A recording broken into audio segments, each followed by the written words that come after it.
வணக்கம் நேயர்களே. ஃபீபாவின் இன்றைய காலை தியானத்திற்காக உங்களை அன்புடன் வரவேற்கிறேன். ஃபீபா நேயர்களுக்கு அன்பின் வாழ்த்துக்களை தெரிவித்துக் கொள்கிறேன்.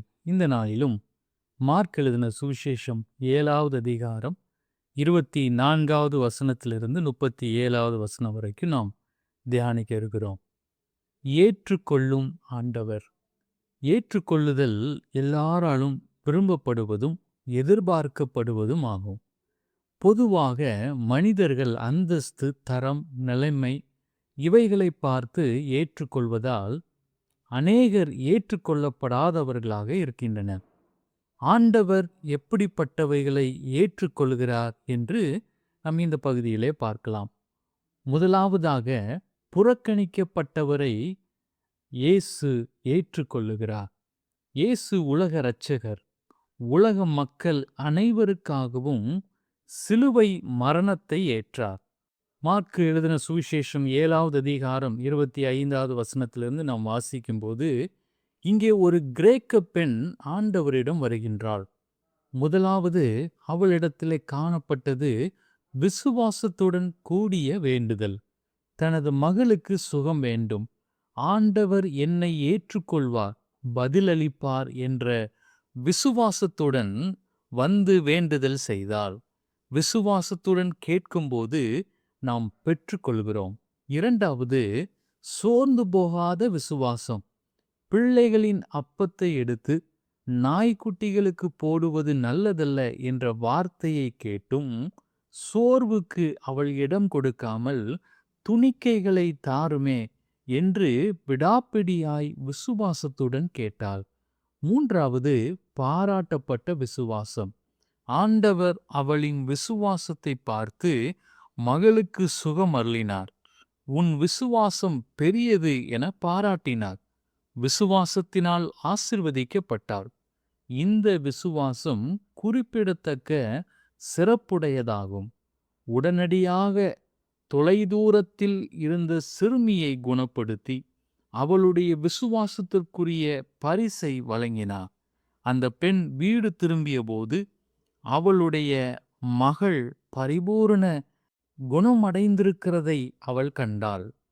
எனக்கருமையான கர்த்தருடைய பிள்ளைகளே, நம்முடைய வாழ்க்கையிலும் நாம் பாவத்தின் பிடியிலிருந்த நம் வாழ்க்கை, கர்த்தருடைய சமூகத்தை விட்டு தூரம் போனவர்களாய் நாம் இருந்தோம், புறக்கணிக்கப்பட்டவர்களாய் இருந்தோம். ஆனால் ஆண்டவராகிய இயேசு கிறிஸ்து தம்முடைய சிலுவையிலே அவர் பட்ட பாடுகளின் நிமித்தமாக நாம் இந்த நாட்களிலே அவரை விசுவாசித்து அவரை ஏற்றுக்கொண்டதினாலே நம்மை புறக்கணிக்காமல் தம்முடைய சொந்த இரத்தத்தை நமக்காக சிந்தி அவர் நம்மை ஏற்றுக்கொண்டிருக்கிறார். இரண்டாவதாக, குறைபாடுள்ளவர்களையும் அவர் ஏற்றுக்கொள்ளுகிறார். கொன்னை வாயுடைய செவிடன் இயேசுவிடம் அழைத்து வரப்பட்டான்.